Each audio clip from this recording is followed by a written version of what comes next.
सबभन्दा पहिला हामीले के बुझ्नुपर्छ भन्नाले म गलत सङ्गतमा छु या ठिक सङ्गतमा छु कसरी थाहा पाउने? यो सबै हुँदा पनि सरी पनि चुक पनि भन्दैन उसले। किन भन्नाले ठिकै छ नि त, मैले यस्तो सत्य बोलेर पनि कोही रोइरहन्छ भने मैले के गर्ने भन्छ।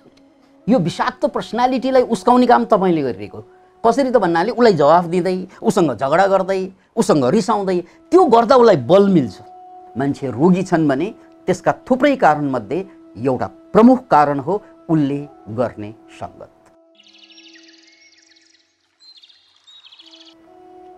एकचोटि गौतम बुद्धसँग कसैले सोधेका थिए, भगवान हामीले सङ्गत कस्तो मान्छेसँग गर्नु पर्दछ? बुद्ध मुसुक्क हाँसेर भन्नुभयो, आबुसो पाएसम्म ज्ञानी पुरुष, मुक्त पुरुष, जागृत पुरुषको सङ्गत गर्ने हो। पाएन भने तिमी जस्तै अध्यात्मको प्यासीसँग सङ्गत गर्ने हो। भगवान म जस्तो मान्छे पनि खोज्न गाह्रो छ गाउँमा, के गर्नु? त्यसो भए बरु जङ्गलमा गैँडा एक्लै हिँडे जस्तो एक्लै हिँड्नु, तर गलत मान्छेसँग, नेगेटिभ मान्छेसँग सङ्गत नगर्नु। यो 2500 वर्ष अगाडिको कुरा हो। तर आज 21औं शताब्दीमा छौँ हामीहरू।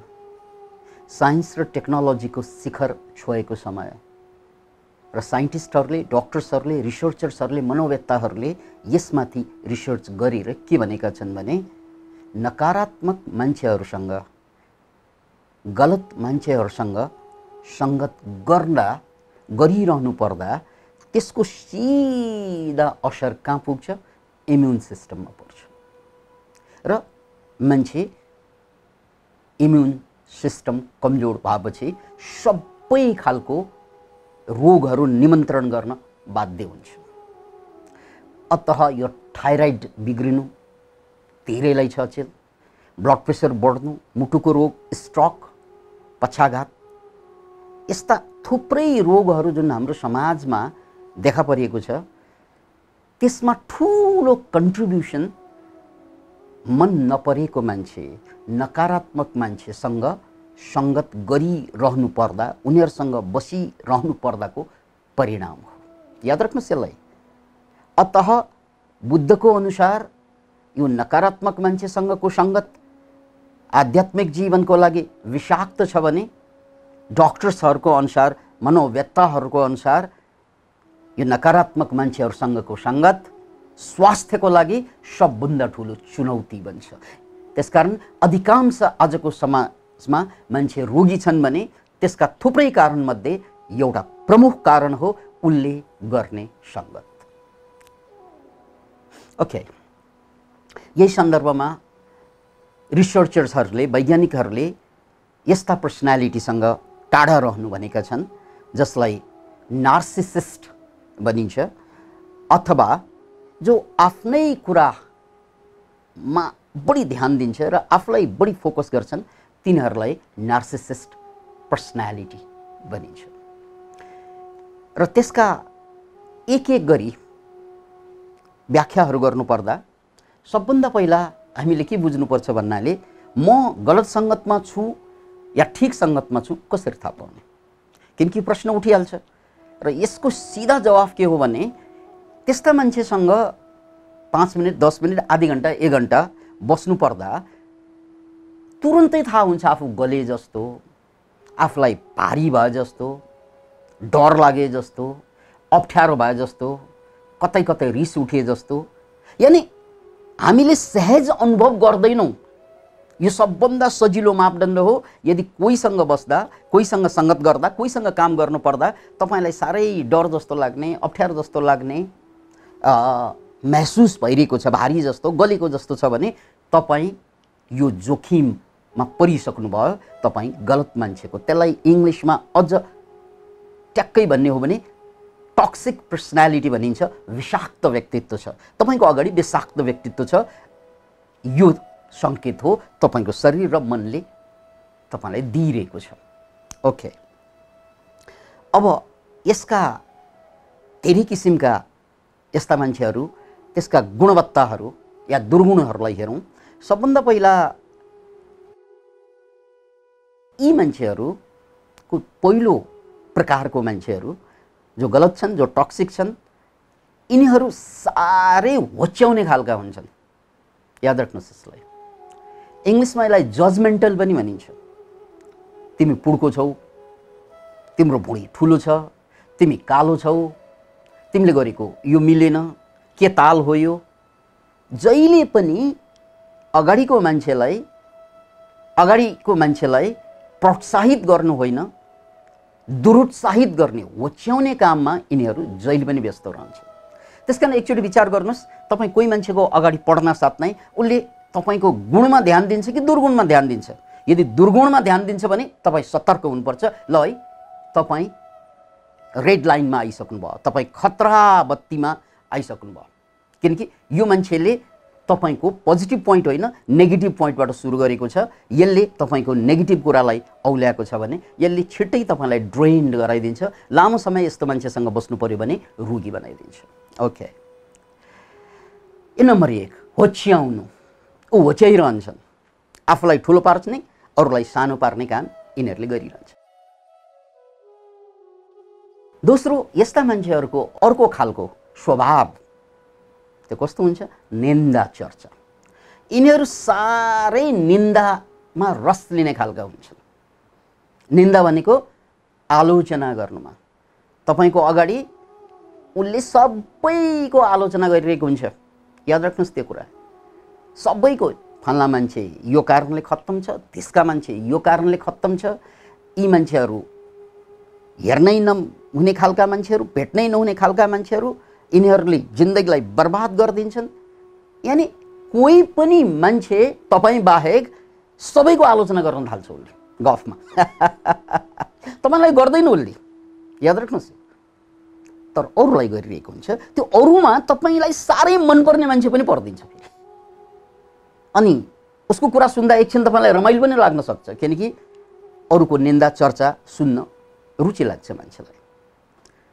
तर बिस्तारै बिस्तारै तपाईले यो पत्ता लगाउनु हुनेछ कि अहिले तपाईको अगाडि यसले सबैको निन्दा गरेका छन्। जो पात्र गफमा अगाडि आयो सबैको खोइरो खनेका छन् यिनले। अब तपाईलाई त केही गरेको छैन, त्यसकारण तपाईँ अहिले मक्खै होला। तर अब यो मान्छेले अरू मान्छे भेट्दाखेरि तपाईँ त्यहाँ हुँदैन, अनि पालो तपाईको सुरु गर्छ उसले। त्यसकारण तपाईको अगाडि तपाईको आलोचना नगर्ने र अरूको अगाडि अरूको आलोचना नगर्ने, अनि तपाईको पालो सुरु गर्छ, किनकि त्यो उसको स्वभाव हो। यस्ता मान्छेलाई स्पिरिचुअल भ्याम्पायर पनि भनिन्छ। भ्याम्पायर भन्ने एउटा पात्र जसले रगत चुसेर मारिदिन्छ मान्छेलाई। यो आध्यात्मिक रगत चुस्ने खालका। यानी यस्ता मान्छेले तपाईँ भित्रको यो श्रद्धा, आस्था, सारा कुरालाई हल्लाइदिन्छ यसले। किनकि तपाईले भरोसा गरेका सारा मान्छेको भरोसा टुटाइदिन्छ यसले। हो, त्यो मान्छे संगत गर्नु हुँदैन, उसको एक कुरा मलाई थाहा छ। अनि तपाईलाई जो मान्छे आस्थावान लागेको छ, ठीक लागेको छ, त्यो आस्थावान लागेका मान्छेहरूको सारा नेगेटिभ कुरा उसले चाहिँ खोल्दै खोल्दै खोल्दै तपाईलाई खोक्रो बनाइदिन्छ। सुन्दा त ठिकै लाग्छ, सुन्दा त रमाइलो पनि लाग्ला, तपाईलाई रसै पनि लाग्ला, यस्तो पो यस्तो पो। तर जब सबै मान्छे तपाईलाई गलत हुन्छ त्यो बेला तपाईले भरोसा गर्ने को रहन्छ जीवनमा भन्नुस् त। अब त्यसकारण गान्धीले एक ठाउँमा भनेका छन् कि यस्ता गलत निन्दा कहिले पनि नहेर्नु, हेर्नु पर्यो भने यस्ता निन्दा कुरा, निन्दनीय कुरा नसुन्नु र नबोल्नु। अतः यसलाई स्पिरिचुअल भ्याम्पायर भन्नुको मतलब याद राख्नुहोस्, कोही पनि मान्छेको नकारात्मक कुरा तपाईले आस्था गर्ने पात्रको समेत उसले नकारात्मक कुरा वक्लिसकेपछि तपाईको आस्था पट्किन्छ, अनि त्यसपछि तपाईँ एक्लो हुन्छ, अनि तपाईँ आध्यात्मिक कहिल्यै हुन सक्दैन। किनकि आध्यात्मिक हुनको लागि श्रद्धाको आवश्यकता पर्छ। अतः स्पिरिचुअल भ्याम्पायर। अब तेस्रो खालको मान्छे या तेस्रो गुण या अवगुण यो मान्छेको। यिनीहरू के हुन्छन् भन्नाले भेट्ना साथ नन स्टप बोल्न थाल्छन् है, पट्ट मानो विश्व रिकर्ड राख्न खोज्दैछन् यिनले, नन स्टप बोल्या बोले। तर यो बोलीमा फेरि सारा कुरा आफ्नै मात्रै बखान गरिरहेको हुन्छ। याद राख्नुहोस्, यो एक जातको टक्सिक पर्सनालिटीमा यो स्वभाव हुन्छ, या थुप्रै मान्छेमा जसले तपाईँ टक्सिक पर्सनालिटी भन्नुहुन्छ यो स्वभाव हुनसक्छ। नन स्टप बोल्न साथ तपाईँले त थाहा पाइहाल्नु भयो, ल है यो मान्छे टक्सिक हुनसक्छ। तर नन स्टप बोल्दैमा टक्सिक हुन्छ भन्ने छैन। यदि उसले बोल्दाखेरि आफ्नो मात्रै कुरो गर्दैछ, उसले म यस्तो राम्रो काम गरिरहेको छु, मेरो योजना यो छ, उसले अरूको बारेमा केही बोल्दैन, आफ्नो बारेमा मात्रै। उसले आफ्नो मात्रै भजन गाइरहेको हुन्छ, एक किसिमबाट आफ्नै मात्रै वखान गरिरहेको हुन्छ, आफ्नै मात्रै जयकार गरिरहेको हुन्छ, आफ्नै परिवार, आफ्नै छोराछोरी, आफ्नै सन्तान, आफ्नै पुर्खा, आफ्नै जात, आफ्नै धर्म, आफ्नै संस्कृति, आफ्नो कुरा उसलाई बडो प्यारो लाग्छ। याद राख्नुहोस्, त्यो आफ्नो विषय भनेको यो व्यक्तिगत विषय मात्र होइन, उसले समातेको धर्म, उसले समातेका गुरु, उसले समातेका विश्वास, उसले समातेका किताब, उसले समातेको कुरा जति सर्वश्रेष्ठ लाग्ने उसलाई, र अरूले समातेका जति, अरूका कुरा जति थोत्रो छुत्रो लाग्ने, मानो ऊभन्दा ठिक मान्छे दुनियाँमा छँदै छैन भन्ने उसको बुझाइ हुन्छ। त्यसकारण यदि कसैले तपाईँलाई नन स्टप कुरा बोल्न थाल्यो र यो कुरामा आफ्नो मात्रै वखान छ, आफ्नै बारेमा मात्रै पोजिटिभ कुरा गरेको छ भने तपाईँ फेरि पनि रेड लाइट बोलेको छ, या खतरा जोनमा आइसक्नु भयो तपाईँ। यो मान्छे खतरनाक छ तपाईँको लागि। यो स्पिरिचुअल भ्याम्पायर जस्तै यो मान्छेले तपाईँलाई पनि बिस्तारै खोक्रो बनाइदिन्छ। यसलाई इङ्ग्लिसमा स्ट्रेट ज्याकेट भनिन्छ। अनि अर्को खालको मान्छे हुन्छ, आफू जहिले पनि ठिक लाग्ने आफू जहिले पनि ठिक लाग्ने। याद राख्नुहोस् यो कुरा, आफू जहिले पनि ठिक लाग्ने, अरूले गरेको काम त्यहाँ जहिले पनि कुनै न कुनै दोष देख्ने, तर आफू भने जहिले पनि ठिक हुने। र आफू जहिले पनि ठिक भयो भने त्यो अगाडिको मान्छेलाई चाहिँ चोट के पर्छ त भन्नाले कि ठिक तैँले मात्रै गर्ने हो र, मैले गर्ने होइन र, कि दोष तेरो हुँदैन र, मेरो मात्रै हुने हो र, यो द्वन्द्व अगाडिको मान्छेमा चल्छ अथवा तपाईँमा चल्छ। र यसरी द्वन्द्व चलेपछि बिस्तारै तपाईँ ड्रेन हुँदै जान्छ, थाकिँदै जान्छ, गाह्रो हुँदै जान्छ। र यस्तै मान्छे तपाईँको पोइ परेको भए, या तपाईँको जोइ परेको भए, या तपाईँको कोही परेको भए, जहिले पनि तपाईँ उसको साथमा बसिरहनु परिरहेको भए हालात के हुन्छ, बिस्तार तपाईँ ब्लड प्रेसरको शिकार बन्दै जान्छ, बिस्तार तपाईँलाई थाइरोइड बढ्दै जान्छ, बिस्तार तपाईँलाई चाहिँ इम्युन सिस्टम कमजोर भएर अरू रोग आएको अनुभूत हुन जान्छ। Can you imagine it? त्यसकारण यो मान्छे पनि, यस्ता मान्छे पनि विषाक्त मान्छे हो। र एउटा खालको विषाक्त पर्सनालिटी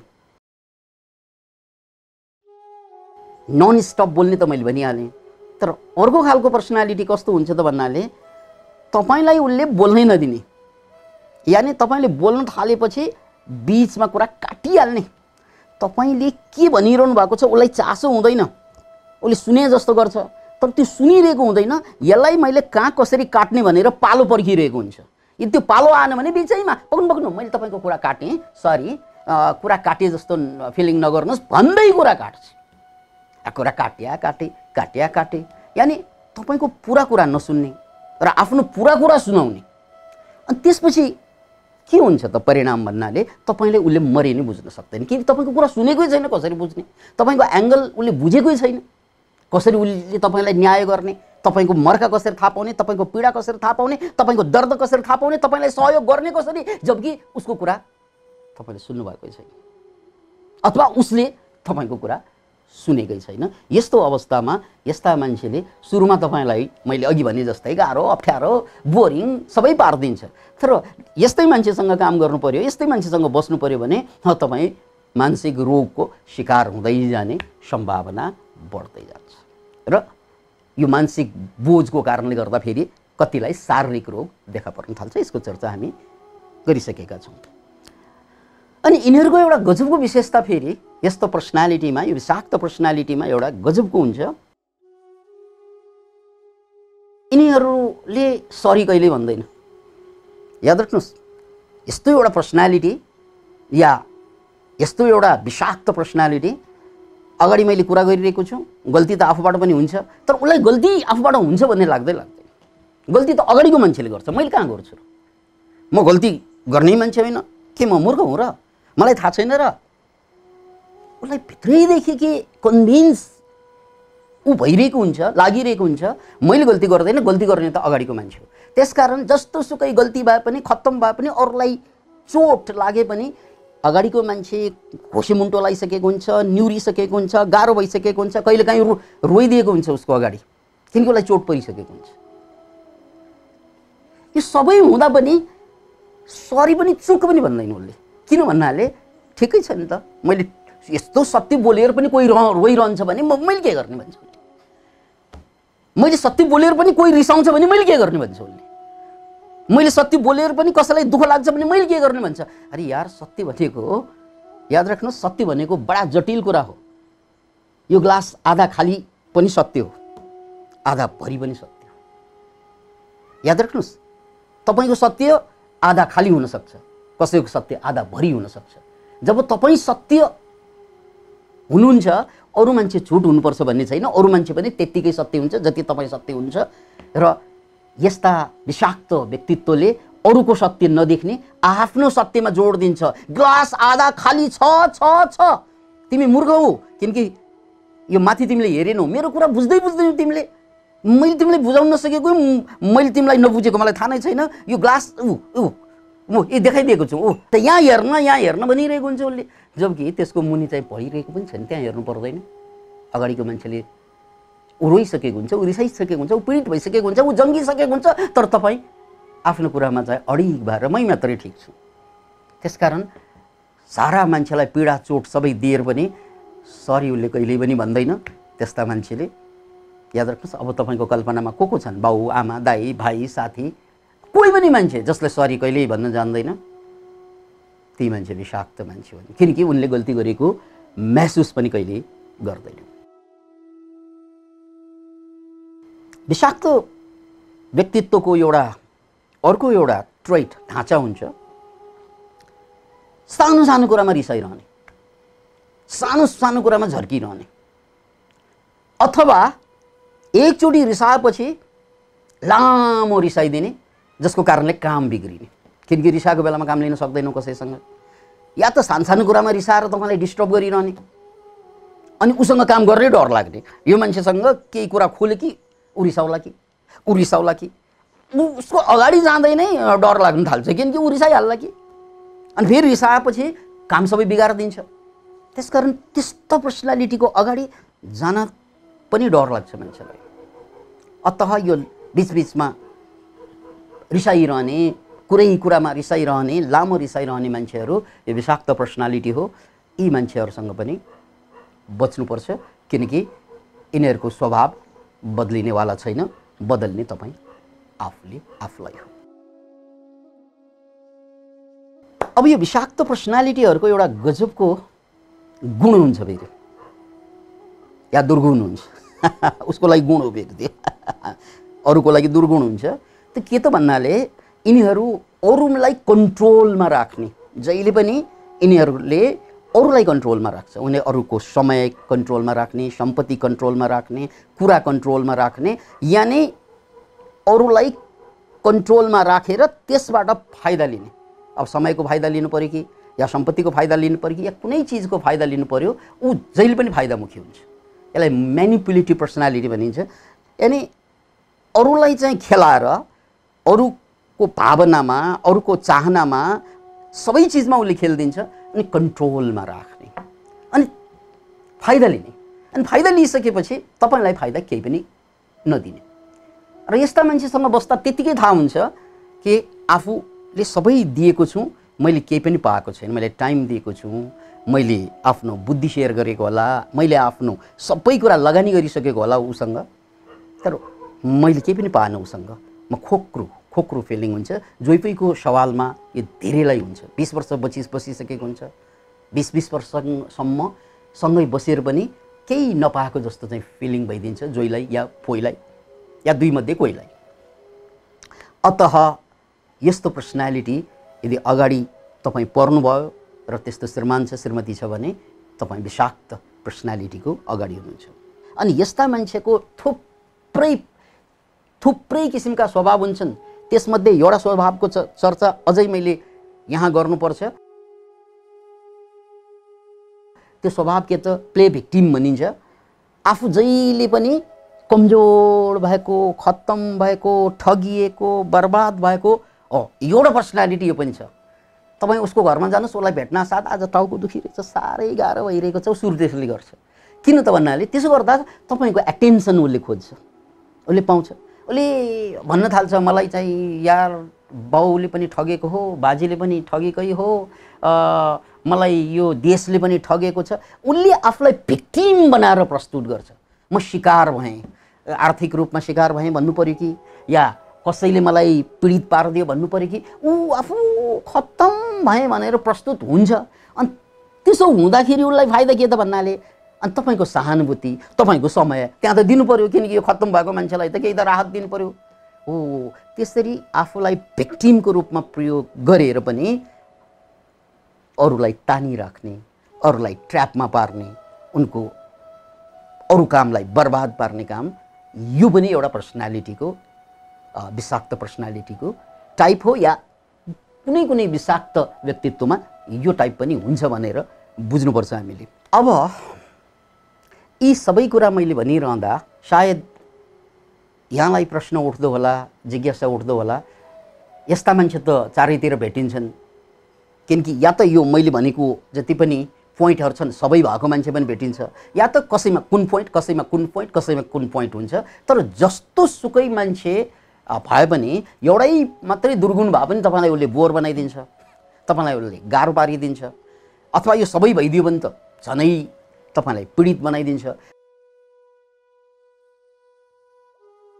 यस्ता मान्छेबाट बच्ने कसरी? किनकि यस्ता मान्छेबाट बचेन भने याद राख्नुहोस् यो कुरा, यस्ता मान्छेसँग चाहिँ बच्न सकेन भने या त तपाईँ चाहिँ आध्यात्मिक यात्रा समाप्त हुन्छ, तपाईँको अन्तर्यात्रा समाप्त हुन्छ। यो त धेरैलाई चाहिँ चासो लाग्ने विषय नहुनु पनि सक्छ, किनकि धेरै मान्छे अझै आध्यात्मिक छैनन्। तर एउटा कुरा बुझ्नुपर्ने, तपाईँलाई यसले चाहिँ थाइरोइडको रोगी बनाउँछ, ब्लड प्रेसरको रोगी बनाउँछ, तपाईँलाई यसले मुटुको रोगी बनाउँछ यदि यस्तो मान्छेसँग लामो समय बस्नु पर्यो भने। अब एउटा कुरा, यस्ता मान्छेसँग डिल कसरी गर्ने, व्यवहार कसरी गर्ने, बच्ने कसरी? सिम्पल कुरा, यस्ता मान्छेको अगाडि नै नपर्ने। सबभन्दा सजिलो कुरा, यस्ता मान्छेको अगाडि नै नपर्ने। किनकि यो खालका पोइन्टहरू तपाईँले भेटाउनु भयो भने यस्ता मान्छे म खतरा जोनमा आएँ फनक्क फर्कने, बिदा लिने सबभन्दा सजिलो तरिका। तर सर त्यस्तो सम्भव चाहिँ जहिले पनि त हुँदैन नि। ठिक भन्नुभयो तपाईँले, जहिले पनि सम्भव हुँदैन त्यो, किनकि त्यो आफ्नो जोइ पर्न सक्छ, पोइ पर्न सक्छ त्यस्तो पर्सनालिटी, अथवा छोराछोरी हुनसक्छ त्यस्तो पर्सनालिटी, अथवा साथीभाइ जोसँग काम लिइरहनुपर्छ, काम गरिरहनुपर्छ सँगै बसेर, त्यो हुनसक्छ त्यो पर्सनालिटी। अनि गर्ने के नि त, काम त गर्नै पर्यो।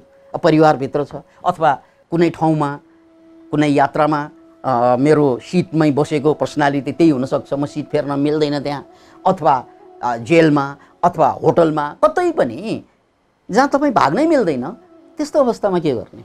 अब बिहेमा बडो गाह्रो हुन्छ।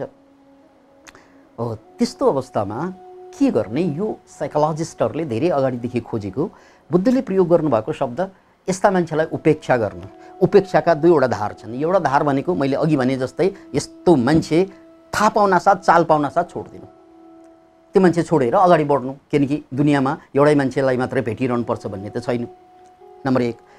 अब छोड्न नमिल्ने मान्छे अघि भने जस्तै गर्ने के त्यसलाई? हो त्यो अवस्थामा उपेक्षा अब साइकोलोजिकल्ली हुनु पर्यो। फिजिकल्ली तपाईँले उपेक्षा गरेर इग्नोर गरेर जान सक्नुहुन्न, साइकोलोजिकल्ली उपेक्षा गर्न सकिन्छ।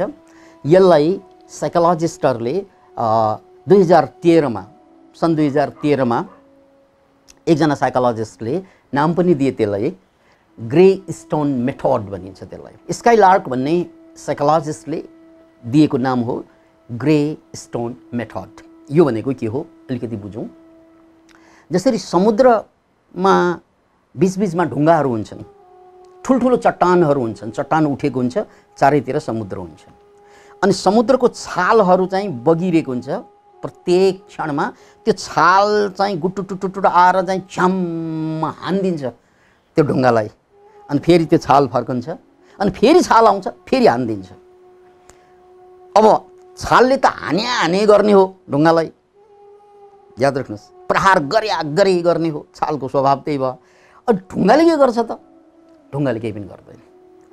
ढुङ्गा चुपचाप आफूलाई केही पनि नभए जस्तो बसिदिन्छ। याद राख्नुहोस्, यसलाई ग्रे स्टोन मेथड भनिन्छ।